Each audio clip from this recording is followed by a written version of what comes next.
Hi there. Just making it back to my house for my afternoon working for a few hours, and this afternoon seems to be slow. Some of the things that were pending, I was able to get out of the way this morning, but I came back because I just been asking the Lord. You said prophesy to these bones, so I'm just like, what do your children need to hear? And so this one is in reference to, and I see 1230 on the. I tried to record this earlier. My phone got too hot while I was in the car, so apparently he had a right time for me to record it. But anyway, I'm in alignment, so I been asking the Lord, what do your children need? If you want me to prophesy to them and do it in a very short period, and I'm not one for calling, name calling, because just in the past when I did ministry, that was just one thing that God is love. He's about love, and I'm just not one to where I um, advocate for that, enforce that, or think that it's necessary, because even the most screwed up is still God's child. He's still um, destined for them to be here. But at any rate, so in reference to, I guess, the medical name calling, or what's popular in this day and age, and I am not one for jump on the bandwagon, but this is, I asked the Lord, this is what He um, gave me and what I experienced.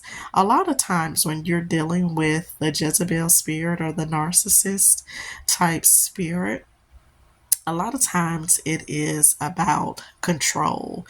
And so, what I will say to somebody, especially someone who's sensitive and in spirit, um, and you know that and probably have experienced that for yourself, depending on the type of circumstance that you are in, you may not have a choice but to abide to a certain degree with that control. But the way of keeping the stress down for yourself and the other way of dealing with it, for not only just keeping the stress down, um, but in addition to not be a slave for anybody, not be um, a robot for anybody, is you decide how you want to do that abidance or that obedience. So you don't, again, sometimes uh unfortunately, you think you've gone through some things, as if you use me as an example, as a widow, and some things that you've gone through with childhood and your healing journey. Some people are unhealed and will stay in that place for the rest of their life because they love being miserable and they're obsessed with you.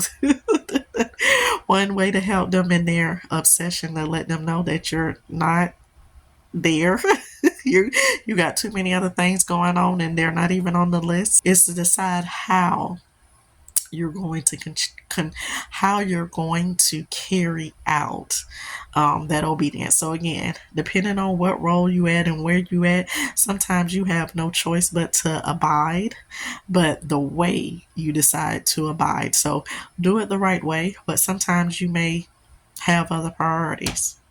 Sometimes you get to that whenever you get to that, but don't let nobody robot you. All right, Lord, hopefully I'm saying this in the right way, because I don't want nobody to get in no trouble. I want you to do what you're supposed to do. But one way of, again, keeping the stress down for yourself and not dealing with that foolishness, and meeting people exactly where they are, is making it as less of a priority as possible, if possible. Make it a note, do what you're supposed to do, but get to it when you have to, not on anybody else's time. Okay, all right. Hope that makes sense to somebody. All right, you take care and have a great day.